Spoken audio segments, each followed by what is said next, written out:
Oh, that's the right spot. We just need enough space for the speakers. This is good. Wilder preschool in St. Paul is right across. Almost one. Almost one. It's on a nice day. Yes, preschools, but. That's so pretty, you guys. Mom. Get us a sign. I do. My sign is here. That's it.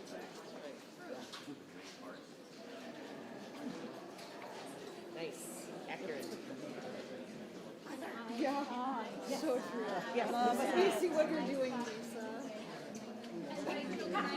Absolutely.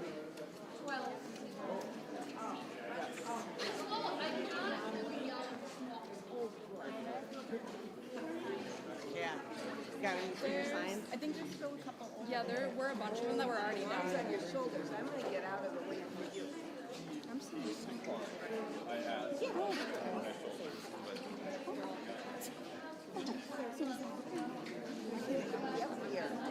Okay, but they can acknowledge me, and I can smile at them.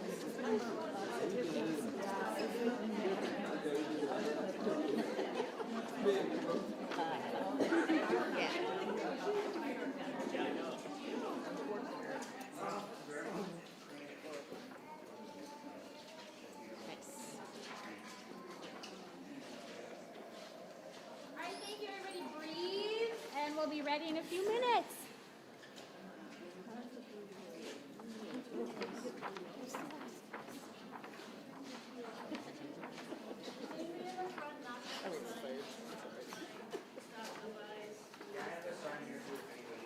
Anybody in the front want a couple signs on the back? I think Lily's the only one that doesn't have one. I think we just need one. Yeah. Nice big sign. Yeah. I can still show my face.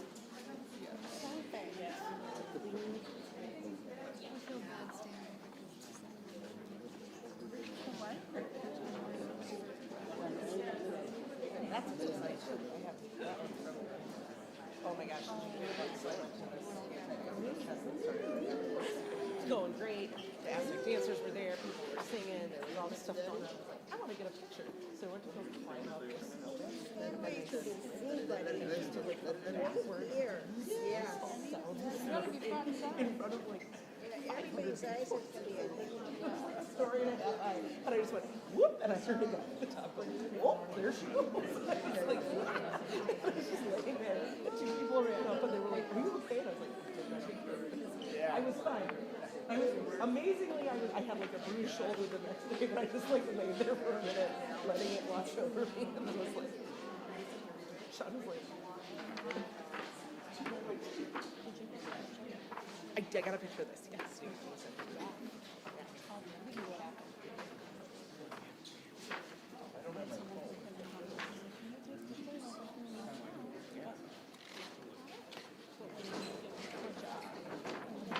I know, it's like, ooh, front row.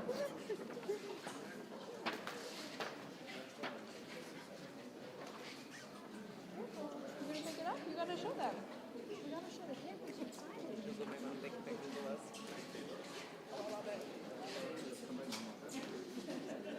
Hello. Thank you all for coming. Thank you for being here. Hello. Hello, hello, hello. Thank you for being here. Oh, yeah.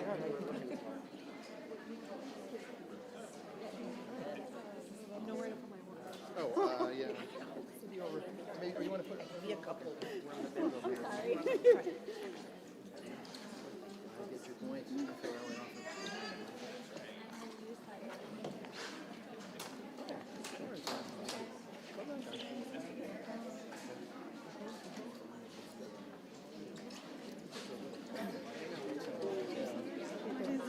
It's okay. It's okay.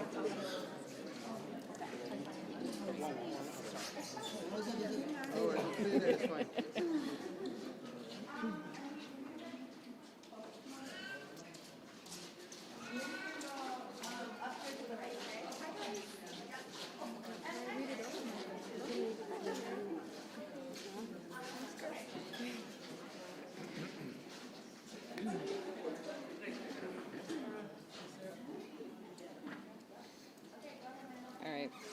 Hello and welcome. Let me try this again. I can't speak today.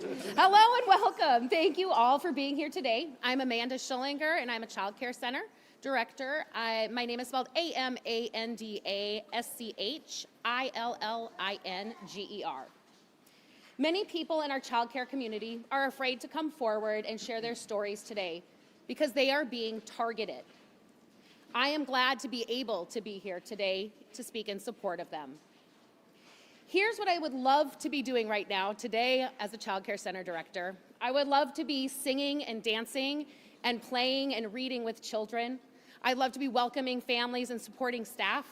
I would even love to be doing year-end paperwork, but instead, I need to be here. I need to be supporting our child care industry and the hardworking and dedicated Somali child care community who are being unfairly vilified, and to make sure that our families and families throughout this great state have child care and early learning programs for their children, and to make sure our staff have jobs. So let's be honest about how we really got here. Our president decided he doesn't like the Somali community and he wants to destroy them. Speaker DeMuth and the GOP caucus sent a YouTuber out to create the narrative they want out there, not the truth, what they want you to believe. The child care system in Minnesota is very complicated, even for those of us who have worked in it for decades. So I can understand that it is easy to believe what you see on social media. But the truth is that Minnesota has guardrails in place to make defrauding the child care system extremely difficult. Minnesota does investigate suspected fraud in child care and hold people accountable, and they will continue to do so because fraud is never acceptable. But cutting off child care funding to everyone in the state is not the answer, and it's not acceptable. That's right. So what does it look like when Minnesota child care funding is frozen? Over 20,000 children in over 4,000 programs across our state will lose access to child care and early learning. Their families will not be able to go to work because they don't have child care. Our child care center and others like us will have to close our doors. 75% of the children at our program qualify through the state for child care funding. We can't afford to continue to operate if we lose 75% of our enrollment. Without child care assistance funding, our center will close within a month. As those families no longer have money to spend because they don't have jobs, because they don't have child care, other businesses in our communities will be impacted by a loss of workforce and by a loss of income. And many will have to close their doors as well. You see, freezing child care funding does not just impact families and children, it impacts everyone. During the COVID pandemic, we learned how vital child care was to sustaining our state and country. If we allow this funding freeze to happen, all Minnesotans are going to suffer. We cannot succumb to hate and fear-mongering. It is not who we are as Minnesotans. No, that's right. That's right. We are people who surround our communities with love and support. So instead of tearing down our Somali community and our child care centers, let's lift them up. Let's make sure that our children have safe places to learn and grow.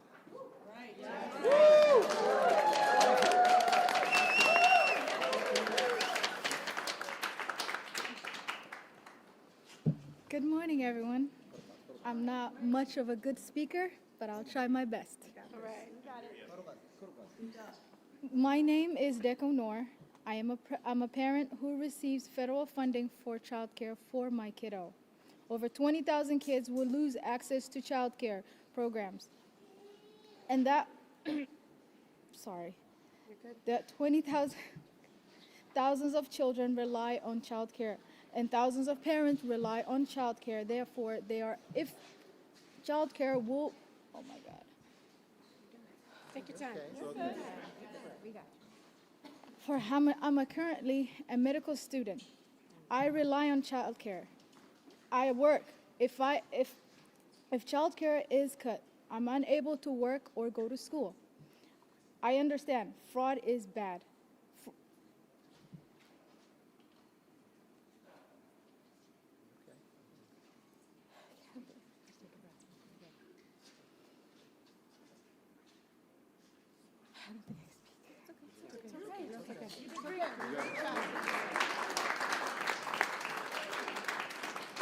Good afternoon. Thank you all for being here. My name is Carly Gatiza-Wattoon. I am state representative. I am the DFL co-chair of the Children and Families Committee in the Minnesota House of Representatives. Our job as lawmakers is to show up every day to make Minnesotans' lives better. And Minnesotans deserve to be able to trust that each and every taxpayer dollar is being used responsibly to meet our collective needs. And due to bad actors, that trust is in jeopardy. I'm just as mad as you are. Criminals taking any dollar that is meant to help children and families in the state of Minnesota is completely unacceptable. We're taking fraud seriously. We are working every day to improve our systems, hold those criminals accountable, and move our state forward. That's why it's incredibly frustrating to me that Donald Trump and Republicans want to use this as a political vehicle to cut funding entirely to our state. It's irresponsible. That's right. It's irresponsible at best, and it's despicable at worst to cast blanket dispersions on those caring for our littlest Minnesotans, particularly those of Somali American descent. Imagine if a few people stole food from one of the nation's largest grocers, and instead of strengthening their safeguards, they just decided to stop selling food entirely. Imagine that the country's largest health insurance provider was under federal investigation due to fraudulent claims. And before that investigation was complete, the government just decided to stop funding Medicare and Medicaid entirely. Using a broad brush to eliminate the very programs that are helping Minnesotan families is not the answer. That's right. Fraud prevention is about policy and not politics. It's about solutions and not spectacle. But everything that we've seen from the federal government this week is about politics. President Trump is targeting Minnesota because his goal is to distract, divide, and demonize. He has shown over and over again that instead of working to solve problems, he points fingers and places blame on a particular group of people. Shame. In order to distract Minnesotans from his unpopularity, his failed tariffs and rising prices, his corruption, he's attacking and defunding Minnesota. In an effort to divide us, he calls our neighbors garbage. And instead of seeking bipartisan solutions, he demonizes and attacks his political opponents. The reality is, Minnesota is one of the best states in the country to raise a family, start a business, or retire. And freezing these child care assistance funds directly impacts small businesses statewide at a time when employers are already struggling to keep their doors open and parents already can't afford early care and learning options. The federal government now will be keeping even more of our tax dollars, although Minnesotans already give more than we receive. It is my understanding that the Department of Children, Youth, and Families is working with their county partners, the teams at the OIG and the BCA on reports of alleged fraud, while the Trump administration continues to find any reason to defund public programs in order to give tax cuts to billionaires. Here in Minnesota, we are going to stay focused on fraud prevention and solutions that will actually make Minnesotans' lives better. DFLers will be doing everything that we can this session on top of fraud prevention to make sure that Minnesota stays a great place to live, work, and raise a family, even as Trump works to defund our state. Thank you.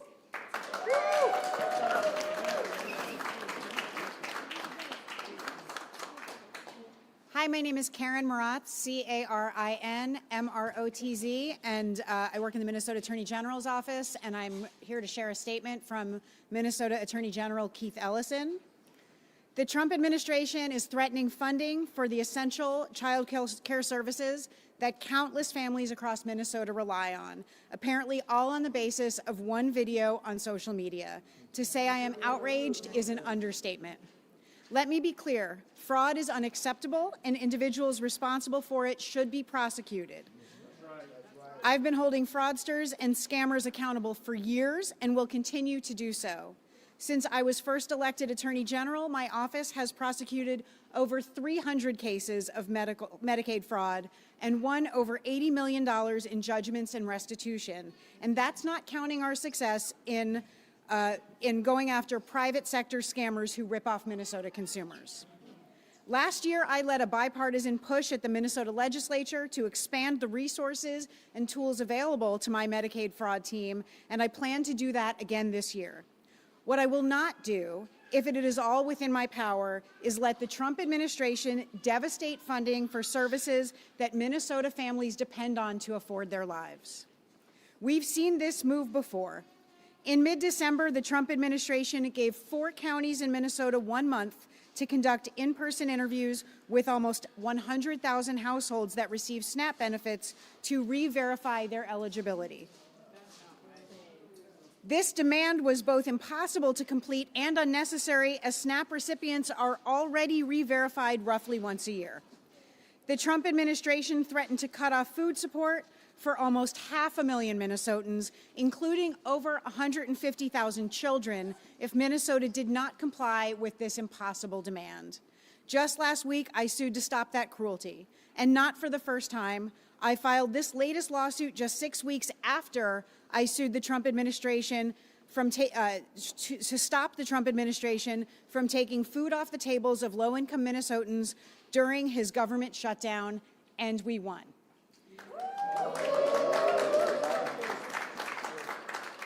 There are legal and appropriate ways for the federal and state government to ensure that programs are being administered with integrity. As we have seen time and time again this year, however, this administration seems to have little interest in following the law, including laws that are designed to help state and federal agencies work together.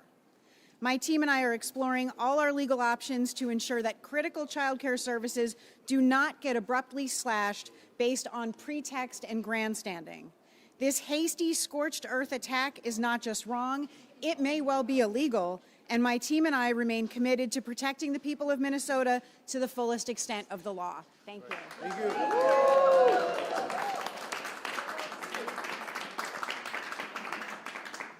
Hi. Hi, I'm Maria Snyder, and I'm a little nervous to be here today with you all. I'm a director of a child care center here in St. Paul, and I'm really proud of the work that we do at my center and across this state to provide care for children and families.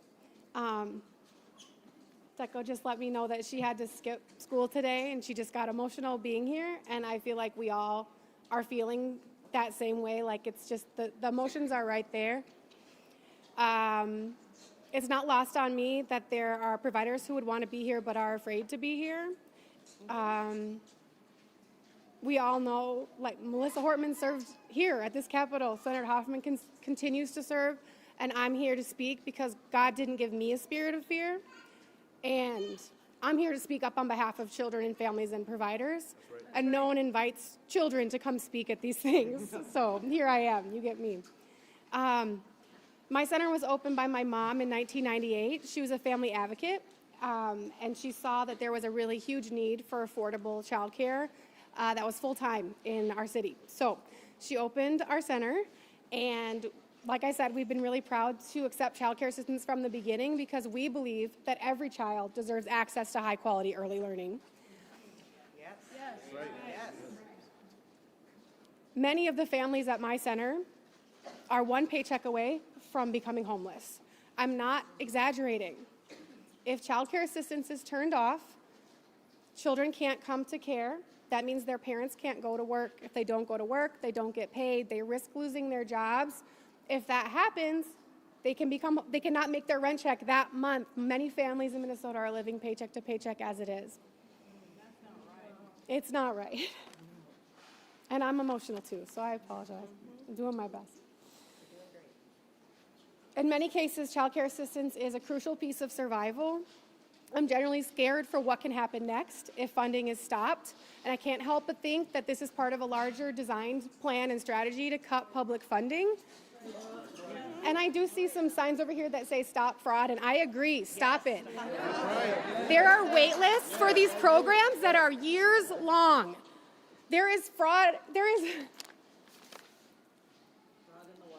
the fraud that is occurring is not at the hands of families. We need to be looking at who's in power, who's making decisions, who's guarding the purse strings of our tax dollars, my tax dollars too, and making sure that children have places to go that are safe for them to learn, parents can go to work, and providers can keep their doors open. That's right. That's what I have to say. I went a little off script. Thank you. We would like to open this up for questions. I have a question for Karen at the AG's office. Can you address some of the inspection process? What sort of signs of fraud do inspectors look for when they're doing these inspections? I could speak to it. I've been part of investigations. Yeah, I would love for the provider who's been part of one of those investigations to speak to her experience. And if you have follow-up questions about that, you can speak with our press team. Sure. We have reached out to the state officials and no one's gone back to it. So if you can shed some light on it, that'd be great. So my experience is that child care providers are part of randomized audits all the time for child care assistants. Yes. I've been in charge of child care assistants at my program since about 2010. They come, they ask you for your attendance records. It is extremely detailed. Any information that you don't provide to them on that day, you cannot go back and say, oh, wait, I forgot this one, or oh, maybe this one was wrong, can I correct it? Yep. There's no room for that. They're looking at very detailed things, like, for example, if you have an X instead of an A for absent, that's considered a ding against you. That's something that they'll write you a letter that says this is a citation for suspected fraud for an X instead of an A. So imagine my surprise at this narrative that it's so easy to scam child care assistants. Is that different than the safety violations, that inspection visit? Yes, they are different. So the DCYF said earlier this week that they had found, no findings of fraud. Is she speaking to something different than those site visits for safety violations? I can't speak to what that specific person is speaking to, but my understanding is how the systems operate is DCYF houses both child care assistants and licensing, but they operate separately. Does that make sense? So the new requirements that were enacted today, what's new?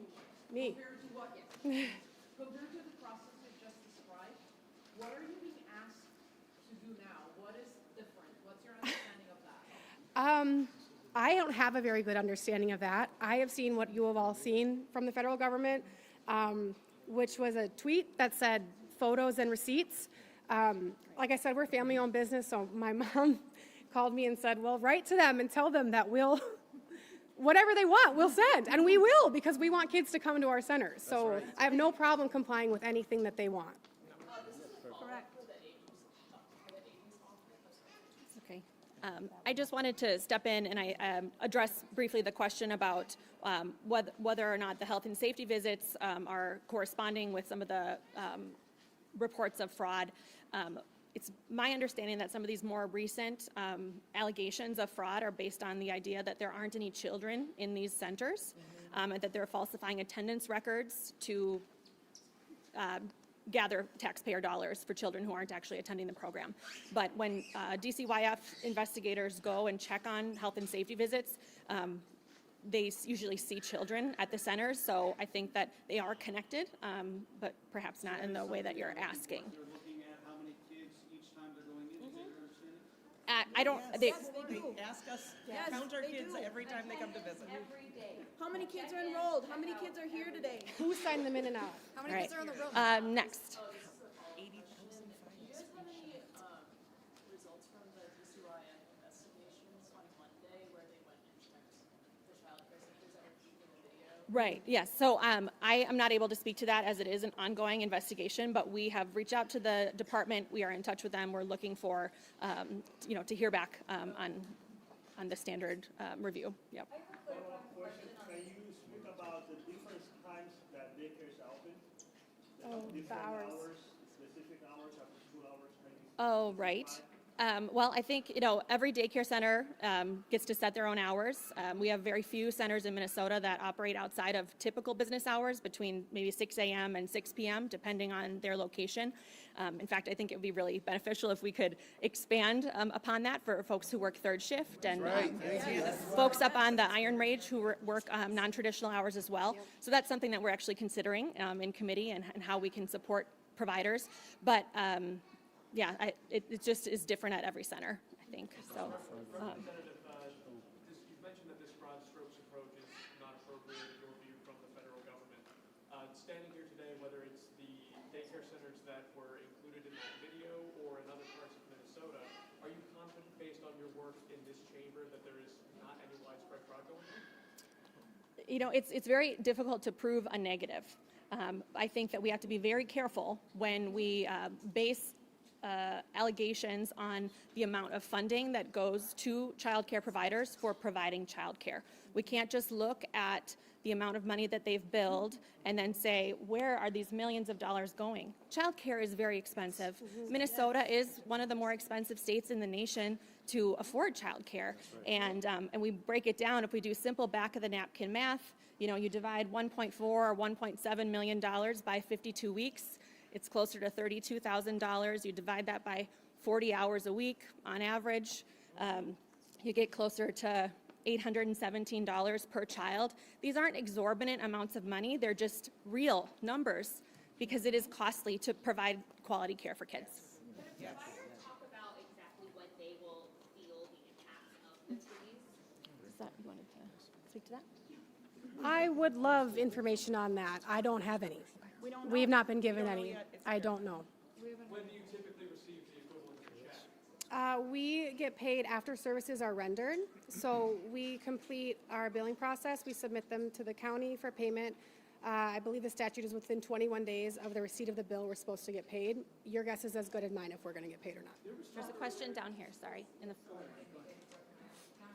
I guess I'm trying to get behind how restrictive this additional oversight is. Is there a reason that the state could not provide the federal government the requested records in time to make sure funding is released as scheduled?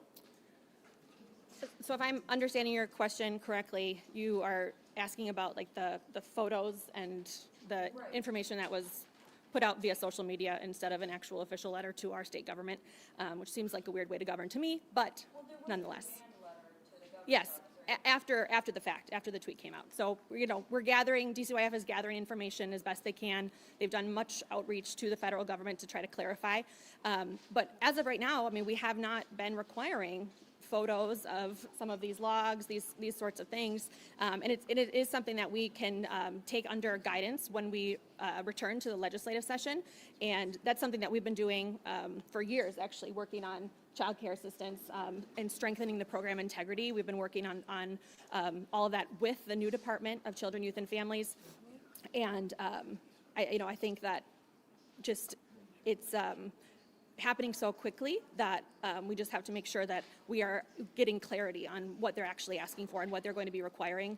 But right now, the monies are frozen, and we haven't gotten all the detail that we need. In 2014, when Minnesota made national news, Yeah, let's get, why don't we go to this gentleman? This gentleman was up next, actually, with the purple flag. Oh, yes. Can you address that? Is that in place now? Is that planned to be? Right. Yes. So the question was about electronic attendance monitoring, which is something that the federal government has been requiring.